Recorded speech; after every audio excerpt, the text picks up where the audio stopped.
ज़बूर 16 16वां ज़बूर हम पढ़ेंगे और उसकी याद में रहेंगे।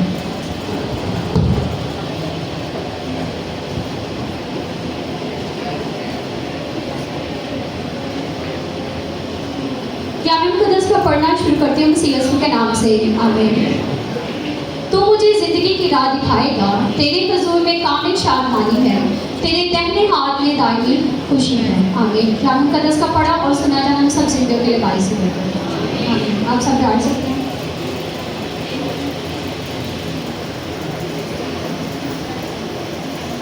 आज जब हम खुदावंद की हुज़ूरी के बारे में सीखने के लिए यहाँ पर मौजूद हैं, तो सबसे हमें पहले सीखना पड़ेगा कि असल में खुदा की हुज़ूरी या प्रेजेंस, इसका क्या मतलब है। अगर हम इसको देखें, प्रेजेंस जो है हिब्रू में इसके लिए एक वर्ड इस्तेमाल किया जाता है, पुरानी में इसके लिए एक लफ्ज़ इस्तेमाल होता है जिसका नाम है पानी। क्या है? आवाज़ आनी चाहिए। क्या है? पानी, जिसका मतलब है चेहरा, जिसका मतलब है चेहरा। अगर हम इसको स्पिरिचुअली देखें तो इसका मतलब ये है कि खुदा से क्या करना, मुलाकात करना, खुदा से, खुदा की कुर्बत में आना और खुदा से जो है वो ज़ाती तौर पर मुलाकात को करना। आगे हम सीखेंगे कि इसका मतलब चेहरा क्यों है। ये खुदा का कलाम ही हमें बताता है कि हुज़ूरी का मतलब चेहरा क्यों है। हम आगे इसको देखेंगे, लेकिन मैं आपको बताना चाहती हूँ कि हुज़ूरी दो तरह की होती है। एक हम कहते हैं खुदा क्या है, हर जगह, खुदा हर जगह, खुदा हर जगह, खुदा हर जगह मौजूद है।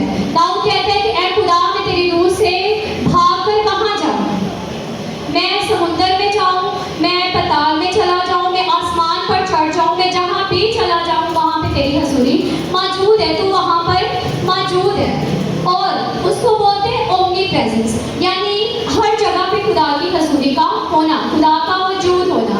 और एक प्रेजेंस है जिसको हम बोलते हैं मैनिफेस्ट प्रेजेंस।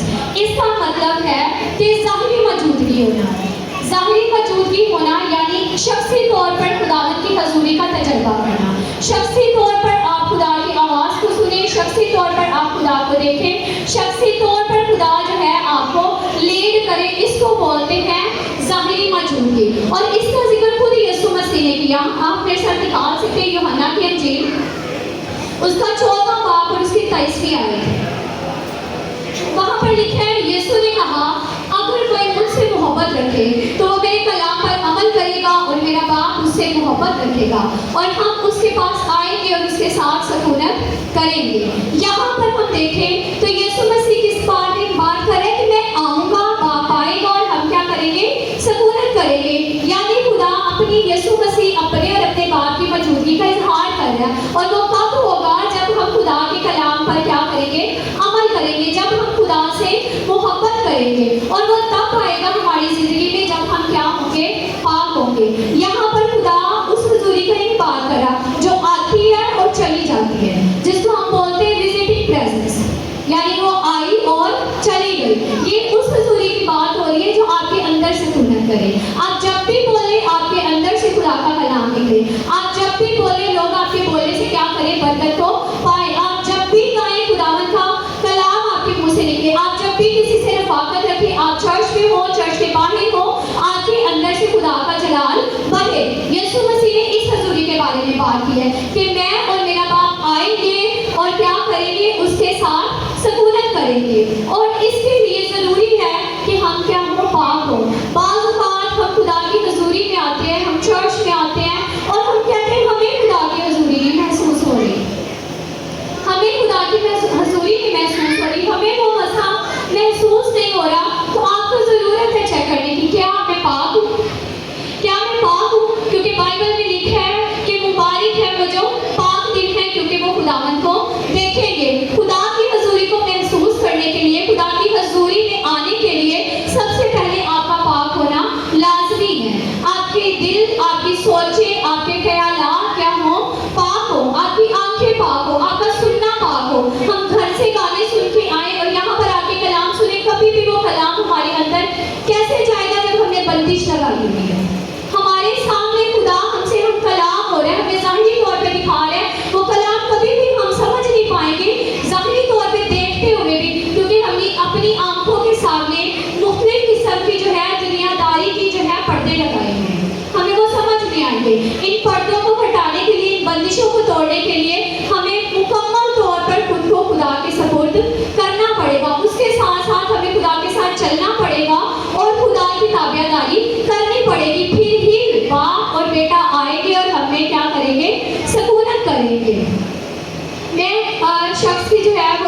पास्टर हैं, मैं उनकी गवाही सुनती थी, तो वो कहता है कि मेरी ज़िंदगी में बहुत सारे मुश्किल हालात चल रहे थे और मैं बहुत ज़्यादा मुश्किलात में से गुजर रहा था और मैंने खुदा से मैं दुआ कर रहा था बार बार। तो खुदा ने मुझे कहा कि मैं तुम्हें 2 निशान देता हूँ। खुदा ने ये नहीं कहा मैं तुम्हारी मुश्किल भी हल कर देता हूँ। मुश्किलों में से गुजरना, अगर हम खुदा के साथ चलते हैं, ईमानदार होते हुए हम मुश्किलात का सामना करें, तो ये एक प्रोसेस है जिसमें से खुदा आपको लेकर जाए और आपको स्ट्रॉन्ग बनाने के लिए, आपको मुकम्मल तौर पर खुदा की हजूरी में जो है आजिज़ बनाने के लिए खुदा आपको एक प्रोसेस में से गुजारता है। हर नबी ऐसे प्रोसेस में से गुजरा है और वो कहता है कि मैंने खुदा से जब दुआ की, खुदा ने कहा मैं तुम्हें 2 निशान दूंगा।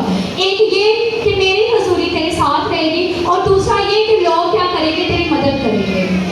अब वो कहता दूसरी तो मुझे बात समझ आती है, तो खुदा तो मुझे पैसे भी दे सकता है, तो मेरे हालातों को तब्दील भी कर सकता है, लेकिन तेरी हजूरी ये क्यों मुझे दी गई?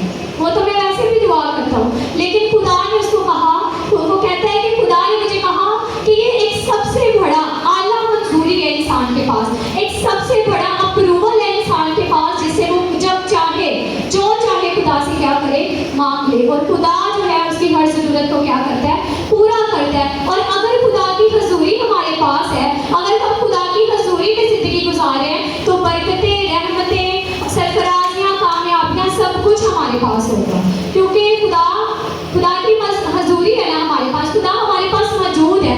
तो फिर हम जहाँ कहीं जाएंगे हम लोगों की नज़र में भी मकबूल करेंगे। हम बेशक चेहरे से खूबसूरत ना हो, बेशक हम जो है वैसे खूबसूरत ना नजर आते हो, हमारी कोई इतनी पहुँच ना हो, लेकिन जब हमारे अंदर खुदा की हजूरी होगी, हम बादशाहों के सामने भी खड़े होंगे, तो वो हमारी तरफ क्या होंगे, मतवज्जा होंगे, हमारी बातें उन पर क्या करेंगी, असर को पैदा करेंगी। अगर हम खुदा की हजूरी में हैं, तो हम हर वक्त क्या करेंगे, खुदा की प्रस्तिश करेंगे।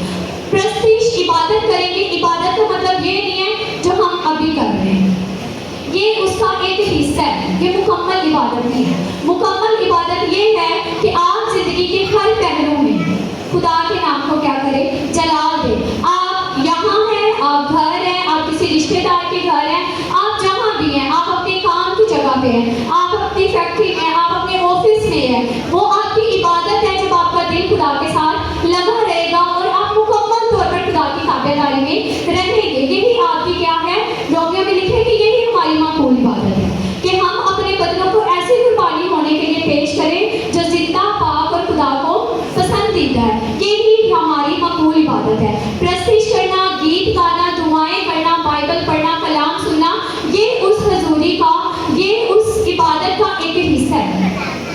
अब हम सीखेंगे कि हम सबको पता है कि खुदा ने, हम किस तरह खुदा की हजूरी में पढ़ सकते हैं। हम खुदा की हजूरी को जानते हैं, खुदा की हजूरी के फ़ायदों को जानते हैं कि अगर हम खुदा की हजूरी में रहेंगे तो हमारे लिए क्या बनते हैं, हम यहाँ पर क्यों आते हैं, रोज़ बरोज़ हम चर्च क्यों आते हैं, हम रोज़ बरोज़ इबादत में क्यों बैठते हैं, या रोज़ बरोज़ हम पर्सनल दुआएं क्यों करते हैं, ताकि हम रोज़ बरोज़ खुदा की हजूरी में बढ़ते चले जाएं। और अगर हम बढ़ ही नहीं रहे तो क्या हम इबादत वो कर रहे हैं जो खुदा को पसंद है? खुदा तो कहते हैं कि कोई मेरी तरफ, हम कहते हैं ना, हम एक कदम खुदा की तरफ बढ़ाते हैं तो खुदा क्या करता है, 10 कदम हमारी तरफ बढ़ाते हैं। तो अगर हम आगे नहीं बढ़ रहे, खुदा की हजूरी हमारी जिंदगी में नहीं महसूस हो रही, तो हम उस प्रोसेस में से नहीं गुजर रहे जो कि खुदा ने रखा है। हम सबको पता है कि जब बनी इस्राइल जो है वो मिस्र से निकल कर आई, तो उनको खेमा इज्तिमा बनाने के लिए खुदा ने इंस्ट्रक्शन दी मूसा को कि वो खेमा इज्तिमा बनाए जहाँ पर खुदा की हजूरी ठहरती थी। और उसके कितने खाने थे,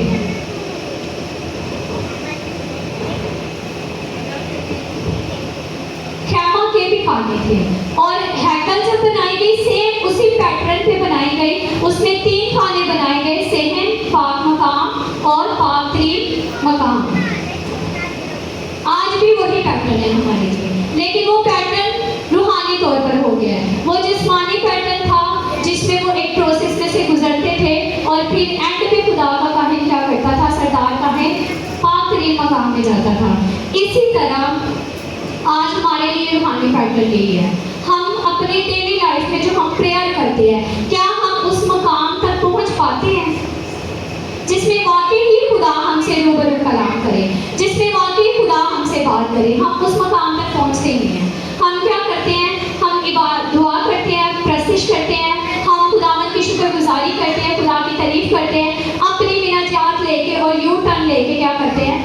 वापस आ जाते हैं।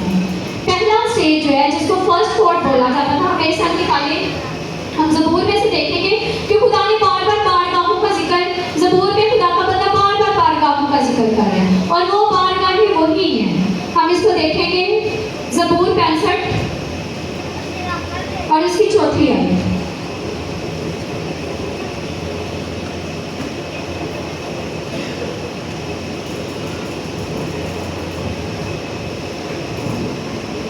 यहाँ पर लिखे हैं, मुबारक है वो आदमी जिसे तू बरगज़ीदा करता है और अपने पास आने देता है ताकि वो तेरी बारगाहों में रहे।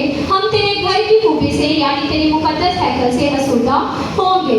यहाँ पर खुदा का बंदा कहता है कि वो खुदा, उसको मुबारक है वो शख्स जो क्या है, जिसे खुदा बरगज़ीदा रखता है और उसे वो क्या करता है, खुदावन की बारगाहों में रहता है। खुदावन की बारगाहों में रहने से ही खुदा की हजूरी हम पर क्या होती है, आती है। खुदावन की हजूरी हम पर नाज़िल होती है और फिर हम उस हजूरी में ज़िंदगी को गुजारते हैं। हम जब क़यामा, इज्तिमा और हैकल का पैटर्न देखते हैं तो उसका जो पहला कोड था, जो पहला सहन था हैकल का, उसमें क्या था, तैयारी की जाती थी।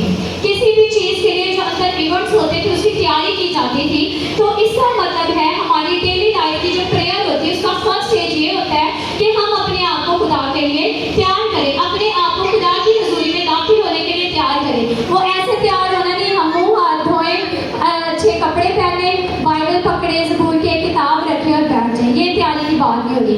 तैयारी वो जो है जहाँ आप बैठ कर खुदा की शुक्रगुजारिश करना शुरू करते हैं। आप शुक्रगुजारी करते हैं, आप अपने आप को तैयार करते हैं, आप उस बादशाह की तारीफ करें। जब आपने किसी बादशाह से मिलना होता है, जब आपने किसी से मिलना होता है तो आप पहले, सबसे पहले उसकी क्या लिखेंगे, तारीफ लिखेंगे, ताकि वो क्या, उसका दिल आपके लिए नरम हो जाए, वो खुश हो जाए। तो वो जो बादशाहों का बादशाह है, उसके लिए तैयारी करने के लिए हमारा पहला दर्जा ये होता है कि हम उसकी हजूरी में बैठकर उसकी क्या करें, शुक्रगुजारी करें। और उसके बाद हमारा दूसरा दर्जा आता है जिसको हम पाक मकाम बोलते हैं हैकल के मुताबिक। वो क्या है, जब आप खुदा की तारीफ करते हैं, आप उसमें खुदा के कामों का जिक्र करते हैं कि खुदा ने क्या क्या किया, खुदा ने लोगों के लिए क्या किया, खुदा ने आपकी ज़िंदगी के लिए क्या किया, खुदा ने आपके घराने के लिए क्या किया। ये वो मुकाम आता है, ये वो स्टेज होती है, ये वो दर्जा होता है जिसमें आप खुदा की क्या कर रहे होते हैं, तारीफ कर रहे होते हैं, आप खुदा के नाम को मुबारक कह रहे होते हैं और आप क्या कर रहे होते हैं, अपने आप को और इस चीज़ के लिए तैयार कर चुके होते हैं कि अब आप खुदा के चेहरे को देखने वाले हैं। लेकिन बात हम इस स्टेज तक जाते हैं, हम खुदा की तारीफ करते हैं। हमारी दुआ का पैटर्न क्या है, हम पहले क्या करते हैं, पहले खुदा की शुक्रगुजारी करते हैं, खुदावन तेरा शुक्र हो, तूने ये दिया, तूने वो दिया।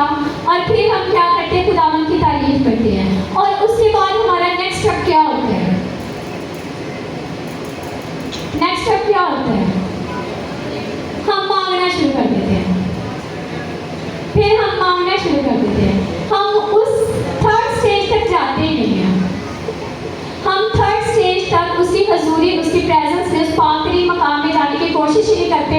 यहाँ पे आते हैं, अपने बिना जाते बाहरी स्टेज के वो हैकल के बाहर रखते हैं, पाकरी मकाम के बाहर रखते हैं और वहाँ से क्या करते हैं, यूटर्न लेके अपने घरों में वापस चले जाते हैं। लेकिन खुदा आपका अंदर इंतजार कर रहे हैं कि ये शख्स आए, मेरे पास और करीब आए और मेरी हजूरी में आए, ताकि मैं रूबरू इससे क्या कर सकूँ, बात कर सकूँ। पाकरी मकाम का दरवाज़ा यीशु मसीह ने अपना लहू बहा के उसको क्या कर दिया, खोल दिया।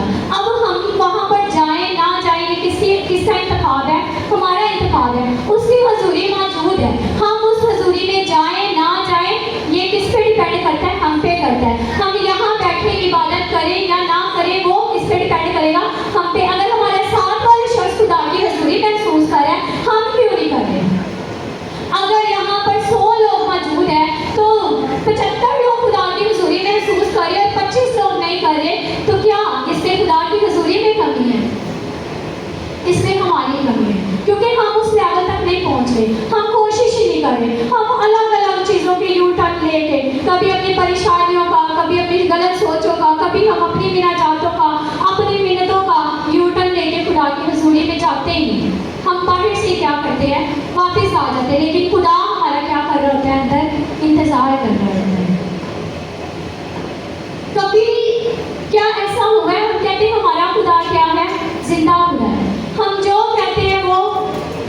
सुनता है, हम जो उससे मांगते हैं वो हमें देता है। लेकिन अगर हम रियल में देखें, क्या ऐसा है?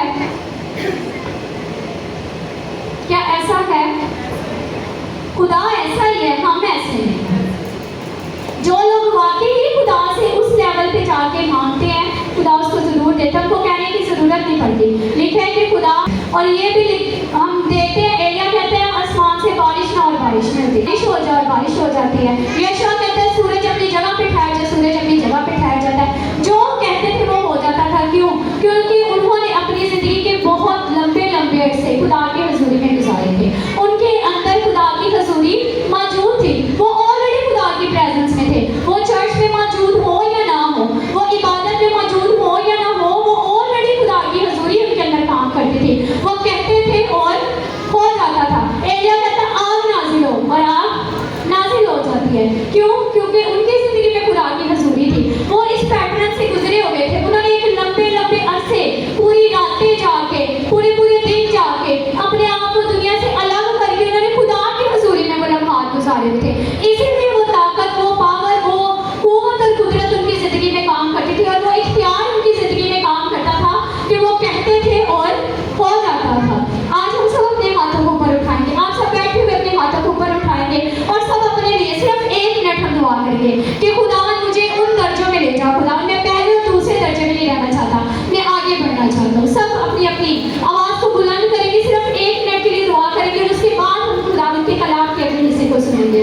Hallelujah, praise the Lord. खुदावन सब अपनी आवाज़ों को बुलंद करेंगे जो वाकई ही खुदा की हजूरी को एक्सपीरियंस करना चाहते हैं। कहें कि खुदावन आज मुझे तू गाइड कर। खुदावन मेहरबान खुदा, आज अपने कलाम के वसीला से तू मुझे गाइड कर कि मैं किस तरह खुदावन तेरी हजूरी के अगले दर्जे में पहुंच जाऊं, जहां मैं रूबरू खुदावन तेरे चेहरे को देख सकूं। खुदावन हालेलुया, प्रेज़ द लॉर्ड। खुदावन तेरा शुक्र हो खुदावन। मेहरबान खुदा, तो अपने चेहरे का नूर हम पर जलवा कर फरमा, ताकि हम तेरी हजूरी को देख सके खुदावन, हम तेरी हजूरी में अपनी जिंदगी को बसर कर सके खुदावन। मेहरबान खुदा, क्योंकि तुम कबीर है खुदावन, और जब हम मांगते हैं, जब हम सच्चे दिल से खुदावन तेरे आगे झुकते हैं और चाहते हैं, तेरी तरफ बढ़ना चाहते हैं, तो तू खुदावन हमारे लिए खुदावन सारे बंद दरवाजों को खोल देता है। खुदावन तेरा शुक्र हो खुदावन।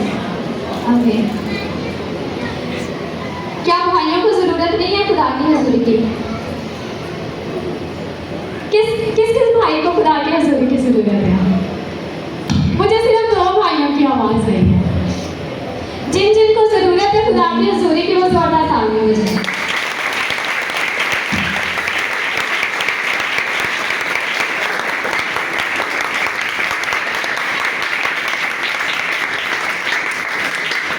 खुदावन की हजूरी तब आती है जब हम खुद को खोलते हैं, जब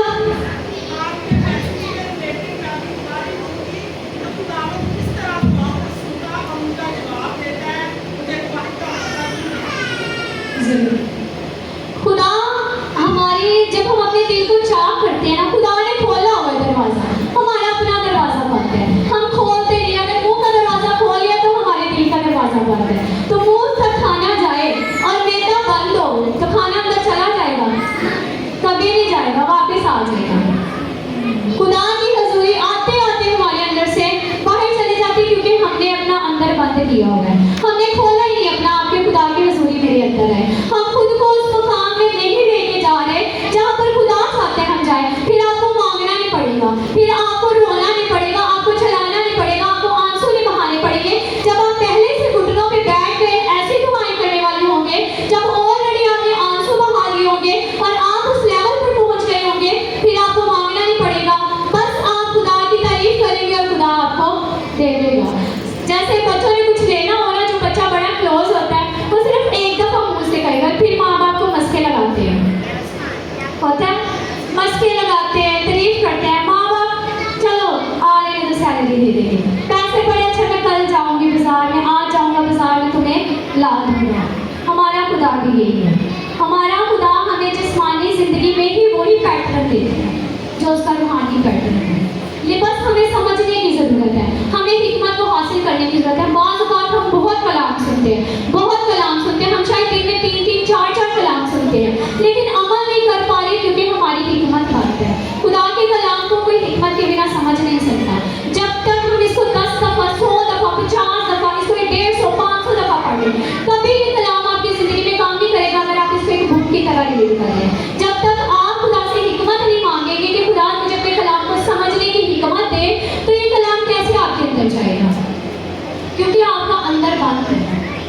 आपकी आपकी सोचें ख्यालात अलग चीज़ों में उलझी हुई हैं, इसीलिए खुदा की हजूरी आपकी ज़िंदगी में काम नहीं कर पा रही। अगर हम खुदा की हजूरी को अपनी ज़िंदगी में महसूस करते हैं, अपनी ज़िंदगी में लेके आते हैं, उसको कबूल करते हैं, तो सबसे पहले हमारा फ़ायदा है, हमारी खुदा तक क्या हो जाती है, रसाई हो जाती है। खुदा तक जब हमारी रसाई हो जाए तो पीछे क्या चीज़ की हमें ज़रूरत है किसी चीज़ की नहीं। जो बादशाहों का बादशाह, खुदावंदों का खुदा, इस दुनिया को बनाने वाला, इधर के प्राइम मिनिस्टर्स, इधर के बादशाहों को, इधर के प्रिंस को बनाने वाला, वो सबसे बड़ा कौन है, खुदा है। और जब हम उसकी हजूरी में आते हैं, जब हम उस पाक तरीन मकाम में पहुंच जाते हैं, जब उसका चेहरा हमारे रूबरू आ जाता है, हमारी हजूरी, हमारे अंदर उसकी हजूरी काम करने लगती है, तो हमारी रसाई किस तक पहुंच जाती है, खुदा तक हो जाती है। फिर खुदा हमसे रूबरू क्या करता है, बातें करता है। दूसरा, हम उसके चेहरे को तकते हैं। और खुदा का कलाम एक सुन रही थी, खुदा का बंदा कहता है सब कुछ खुदा के चेहरे में है।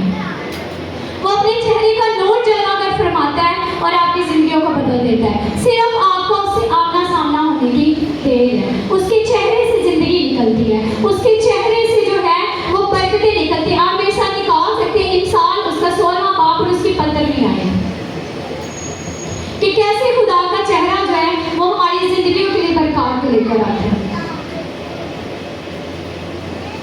16वां बाप और उसकी 15वीं आयत यहाँ पे लिखा है, बादशाह के चेहरा के नूर में जिंदगी है और उसकी नजरें अनायत आखिरी बरसात के बादल की मानी है।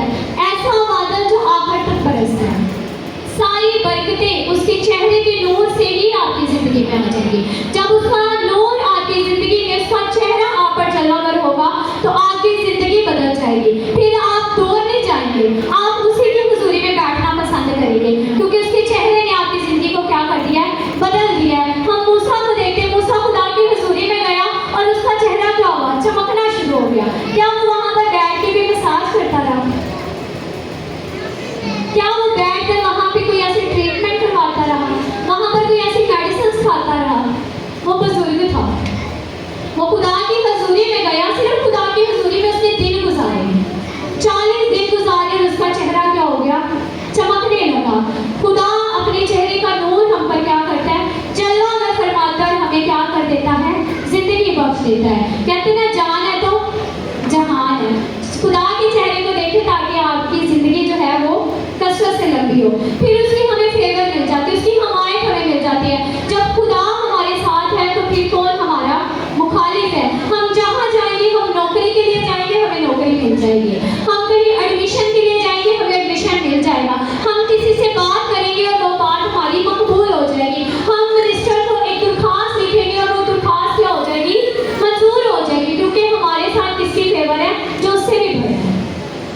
खुदा की फेवर हमारी जिंदगी में आती है। फिर खुदा की जिंदगी हमारी जिंदगी में क्या होती है, क्योंकि जब खुदा हमारे सामने आता है, खुदा की हजूरी हमारी जिंदगी में आती है, तो वो हमें ट्रांसफॉर्म कर देती है, हमें मुकम्मल तौर पर तब्दील कर देती है। और वो जिंदगी जो यीशु मसीह रखता है, वो जिंदगी हमारे बदन में क्या हो जाती है, जारी हो जाती है। और फिर उसकी कुदरत, उसकी कुव्वत हमारी जिंदगी में क्या करती है, काम करती है। हम बोलते हैं और वो हो जाता है। हम अंधे को कहते हैं कि ये शिफा पाए और वो शिफा पा जाता है। हम लंगड़े को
खुदा की दौलत हमारी ज़िंदगी में आ जाती है।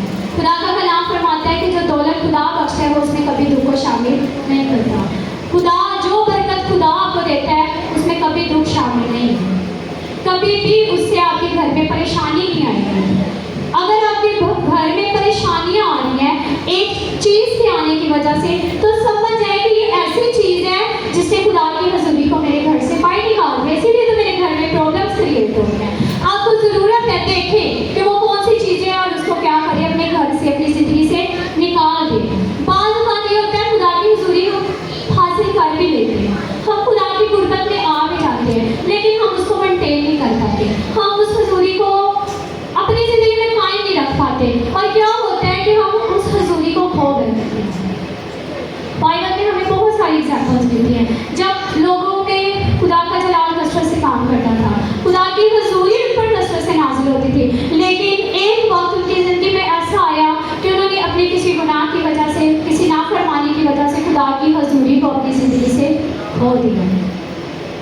पहला हमारा स्टेप ये है, हमने देखना है हम खुदा की हज़ूरी में हैं या नहीं है। अगर नहीं है तो पैटर्न को फॉलो करें। खुदा प्रोसेस का खुदा है, खुदा पैटर्न्स का खुदा है। खुदा ऐसे नहीं करता, बेतरतीबियां नहीं खुदा करता। खुदा हर चीज़ के लिए एक पैटर्न है। हमें दौलत चाहिए, हमें बीज बोना पड़ेगा। हमें रूहानी बरकतें चाहिए तो हमें दुआओं में ठहरना पड़ेगा। हम कलाम सुनाने वाला बनना चाहते हैं तो हमें कलाम पढ़ना पड़ेगा, इसकी रहनुमाई में चलना पड़ेगा, इसको समझना पड़ेगा, इसको सर्च करना पड़ेगा, खुदा से मांगना पड़ेगा। हर चीज़, हर बरकत को हासिल करने का एक पैटर्न है। इसी तरह खुदा की हज़ूरी को हासिल करने का एक पैटर्न है। आपको उसकी शुक्रगुजारी करनी है। ये डेली लाइफ है। डेली लाइफ में आप कैसे खुदा की हज़ूरी में जा सकते हैं? पहले आप खुदा की हज़ूरी में झुके, उसकी शुक्रगुजारी करें, फिर आप अगले दर्जे पे बढ़ें, आप उसकी नाम की तारीफ करना शुरू कर दें। आप कहें खुदा तूने मेरे लिए ये किया, खुदा तूने मेरे लिए वो किया, खुदा तूने मेरे खानदान के लिए ये किया, तू मेरी नस्लों के लिए ये करेगा, तूने मेरे बाप दादा के लिए ये किया, और खुदा तू मेरे लिए ये करता है और हर रोज़ क्या करता है, करता ही जाता है। उसके बाद आप रूहानी नेमतों को मांगना शुरू करें, ना कि अपनी जिस्मानी नेमतों को ढूंढना शुरू करें, ना कि अपनी जिस्मानी ख्वाहिशों को आगे रखना छोड़ दें। खुदा बाइबल में लिखा है कि रास्तबाजी की तलाश करो, खुदा की बादशाही की तलाश करो तो ये सारी चीज़ें तुम्हें इनाम में मिल जाएगी। हमने सिर्फ उसकी तलाश करनी है, हमने सिर्फ उसके उस लेवल पे जाना है, उस पाकरी मकाम में जाना है, उस दर्जे पे पहुंचना है, फिर वो सारी चीज़ें हमें मिल जाएंगी। फिर हमें मांगनी पड़नी पड़ेगी। ये नहीं खुदा कहता है तू गरीब ही मर जाएगा या तू आगे कुछ कर ही नहीं पाएगा। खुदा चाहता है, लेकिन हमारी ज़िंदगी की फर्स्ट प्रायोरिटी ये है कि हम खुदा को ढूंढें, खुदा को ढूंढें, खुदा के पास जाएं, उसकी हज़ूरी में झुकें और उस लेवल में जाएं कि फिर जिस प्रोसेस को करने में, जिस जॉब को हासिल करने में हमें 5-6 साल धक्के खाने पड़े, हमें दूसरे दिन ही कॉल आ जाए, हमें दूसरे दिन ही लेटर आ जाए कि आपके लिए जगह बन गई, आप आ जाए। उसके लिए पहले आपको उस हज़ूरी में मेहनत करनी पड़ेगी।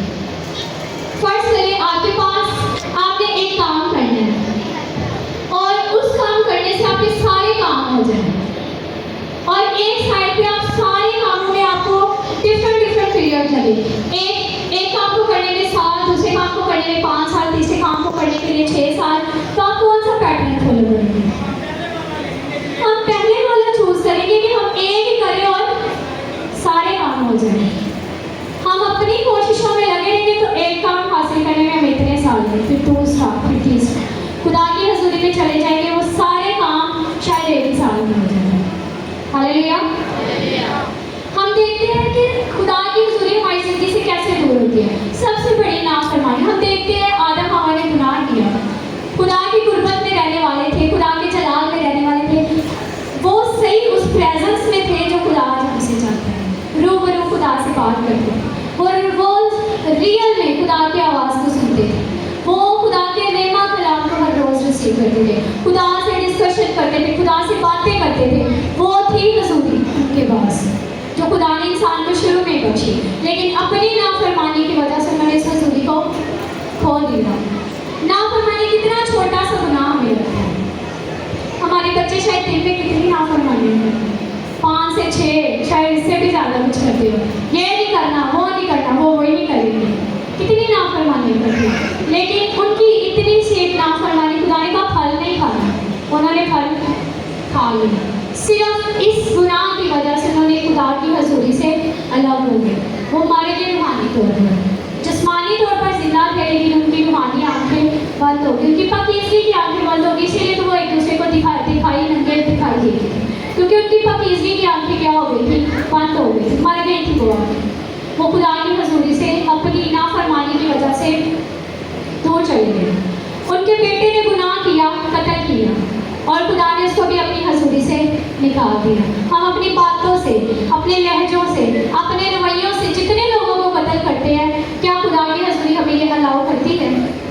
कभी भी नहीं करती। खुदा की हजूरी हमें ये अलाउ नहीं करती कि हम किसी की रूह को ठेस पहुंचाएं। खुदा की हजूरी, खुदा की प्रेजेंस हमें ये कभी अलाउ नहीं करेगी कि हम मुखालफत करें। खुदा की हजूरी कभी हमें ये अलाउ नहीं करेगी कि हम गाली गलौज करें, हम किसी के लिए बुरे अल्फाज बोले, हम किसी को बद्दुआ दें।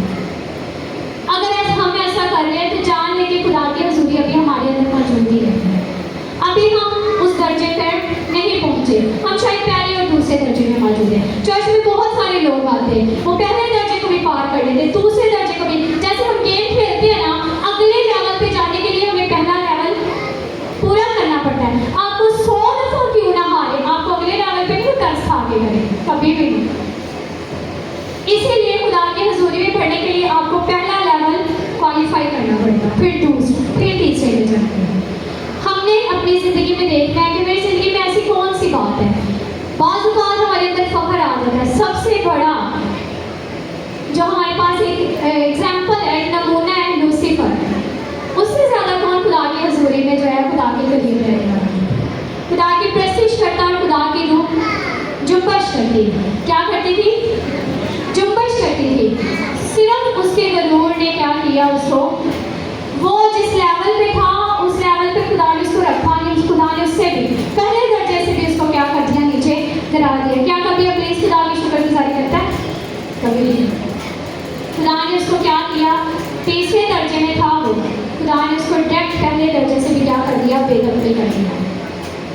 बाज़ औक़ात हम अपनी ज़िंदगी में ऐसे फैसले कर लेते हैं जिन फैसलों की वजह से खुदा की हजूरी अगर थी भी हमारे पास तो वो जुदा हो जाती है। या हम दूसरे दर्जे में भी थे तो हम वहाँ पे स्टक होकर रह जाते, हम आगे नहीं बढ़ पाते, क्योंकि हमने ज़िंदगी में कुछ ऐसे फैसले किए होते हैं जो कि खुदा को नहीं पसंद। हमने खुदा की रहनुमाई नहीं मांगी होती, हमने खुदा से पूछा नहीं होता कि खुदा मैं ये करूँ कि ना करूँ। हमसे बेहतर हमारा खुदा जानता है कि हमें क्या हमारे लिए अच्छा है। मैंने पहले भी कहा था, खुदा हमें अच्छा नहीं देता, खुदा हमें बेहतर नहीं देता, खुदा हमें बेहतरीन देता है। तो क्या कभी बाज़ औक़ात हमारी ज़िंदगी में ऐसे फैसले हमसे हो जाते हैं जिसकी वजह से खुदा हमसे क्या हो जाता है, दूर हो जाता है। खुदा आपको कह रहे हैं ये कर और मैं कहती हूँ, और हम कहें नहीं खुदा ये नहीं, पहले मैं ये कर लूँ फिर मैं ये करूँगा, और वो गलत फैसला आपका क्या करता है, टाइम वेस्ट कर देता है। खुदा ने यूना को कहा नैनवा में जाओ, कहता है नहीं खुदा मैं नहीं जाऊँगा, मैं कहाँ जाऊँगा, तरसीस को चल पड़ा। खुदा उसको नैनवा में लेके गया, उसका अपना टाइम वेस्ट हुआ। वो उसी दिन पहुँच जाता, जाके जो है खिदमत करता, लोग बच जाते और उसका काम क्या होता, खत्म हो जाता। और उसके लिए बरकते अलग से खरमा बटाने, फंसा रहा, मुश्किल में फंसा रहा, टाइम वेस्ट किया, फिर भी खुदा उसको वहाँ पे ले गया। हमारे गलत फैसले हमें क्या करते हैं, खुदा की हजूरी से दूर ले जाते हैं, और जिनको खुदा लाना चाहे खुदा भी उनको वापस भी ले आता है, चाहे 10 साल बाद लेके आए।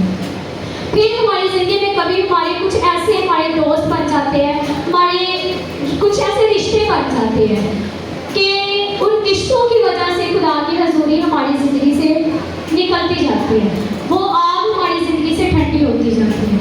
जैसे कि समसून ने किया, उसने फिलिस्तियों की एक लड़की से क्या की, शादी करी, दूसरी दफ़ा की तो फिर उन्हीं लड़कियों से शादी की, और वो मजूरी जो पैदाइश से उसके पैदा होने से पहले खुदा ने बता दिया था, वो मजूरी उसने क्या की, खो दी। वो मजूरी उसकी ज़िंदगी से चली गई, खुदा की मौजूदगी उसकी ज़िंदगी से चली गई, किस वजह से, एक गलत रिलेशनशिप की वजह से।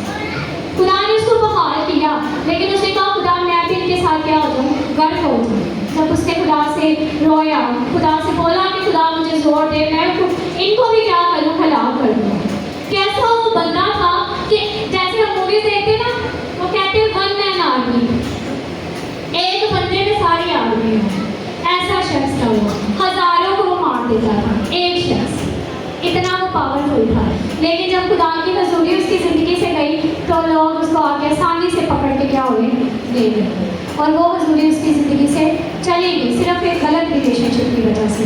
फिर हम कुछ, बस मैं कलाम ख़त्म करने लगी हूँ कि कुछ हम हमारी ज़िंदगी में कुछ ऐसे ना रस्म और रवाज होते हैं। शादी पे ये करना है, फोतगी होगी, आटा रखना है, खाना देना है, कपड़े देने हैं, और ये फलां चीज़ें, ये हमारी ज़िंदगी से खुदा की हजूरी को ख़त्म कर देते हैं। हमारी जो स्पिरिचुअलिटी है, हमारी जो रूहानी ज़िंदगी, वो यही से ही नजर आती है। चर्च में तो हम सारे रूहानी हैं, नजर तब आएगा जब हम वाकई भी रूहानी हैं, कि हम वाकई रूहानी लोग हैं, हम वाकई खुदा की हजूरी में रहने वाले लोग हैं।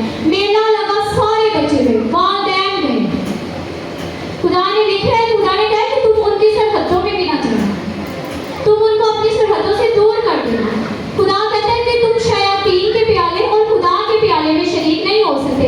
हम बात समझते सिर्फ कुर्बानी शयातीन की है, नहीं, ये चीज़ें भी शयातीन की है। जिस नाम से जो चीज़ रखी जाए, अगर उसका खुदा के साथ ही कोई ताल्लुक नहीं है, तो क्या वो हमारे खुदा की हजूरी की तरफ हमें लेके जाएगा? कभी नहीं। हम खुद सिखाने वाले खुद वो काम करें, तो क्या हमारे लोग खुदा की हजूरी में जा सकते हैं, उस दर्जे पर पहुंच सकते हैं? कभी भी नहीं। हम ऐसे अपनी ज़िंदगी में इस तरह की रस्म और रवाज करते हैं जिसकी वजह से खुदा की हजूरी हमारी ज़िंदगी से क्या हो जाती है, जुदा हो जाती है। लेकिन याद रखें कि अगर हम खुदा की हजूरी से जुदा होंगे तो लानतें हमारे लिए हैं, नाकामियाँ हमारे लिए हैं, ज़लीलो ख्वार होना हमारे लिए हो जाएगा, रसवा होना हमारे लिए हो जाएगा, मरना हमारे लिए हो जाएगा। लेकिन अगर खुदा की हजूरी में है तो फिर उसकी बरकतें, उसकी रहमतें, उसकी तरफ से जो सरफराजियाँ मिलती है, उसकी तरफ से जो दौलत मिलती है, वो सब आपकी ज़िंदगी का हिस्सा होगा। लेकिन उसके लिए आपको उस लेवल पे क्या करना होगा, पहुँचना पड़ेगा, आपको उसकी हजूरी को वैल्यू देनी पड़ेगी। आप किसी शादी में जाएँ तो आप ये ना कहें कि हर चीज़ का एक वक्त है, नाचने का भी एक वक्त है, गाने का भी एक वक्त है, ये उसके बारे में नहीं है।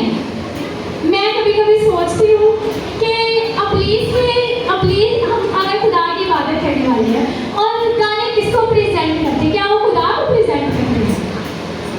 कौन कह सकता है कि गाने, ये नाचना खुदा को रिप्रेजेंट करता है? दाऊद का नाचना और था, वो गीतों पे नाचता है, याद है आपको, गए आप देखे नहीं? क्या गाने खुदा को प्रेजेंट करते हैं? गीत गाने से खुदा की हजूरी आती है, तो गाने गाने से अपनी इसकी हजूरी आती है। जब हम गानों पे नाचते हैं, उसकी हजूरी में नाच लेते हैं। और क्या खूब है, एक खुदा का बंदा, खुदा की इबादत करने वाला, कलाम सुनाने वाला, कलाम को पढ़ने वाला, हर रोज खुदा की हजूरी को एक्सपीरियंस करने वाला, जाके आप अपनी इसकी हजूरी में नाच रहे हैं, या अबलीस से वो रस्म रवाज को मना रहे हैं। अपनी जिंदगी से इन चीज़ों को दूर करें। हम पहला स्टेप आगे बढ़ते हैं और हम ऐसे काम करके फिर पीछे चले जाते हैं। हम बहुत मेहनत करके दूसरे दर्जे पे पहुंचते हैं और ऐसे काम करके ऐसी चीज़ों को अपनी ज़िंदगी में लाके हम क्या करते हैं, पीछे चले जाते हैं। इसीलिए आज तक हम उस लेवल पर पहुँच नहीं पाए। खुदा की प्रेजेंस से यही मतलब है कि खुदा की झंडे को तकना। जब आप खुदा के सामने खुदा को अलाउ नहीं करेगा कि आप कोई ऐसा काम करें। मेरे साथ एक आखिरी आयत सारे मिलकर पढ़ेंगे, ज़बूर 84 उसकी 10वीं आयत है। हम सिर्फ इसका पहला पार्ट पढ़ेंगे, मेरे साथ पढ़ेंगे। क्योंकि तेरी बारगाह में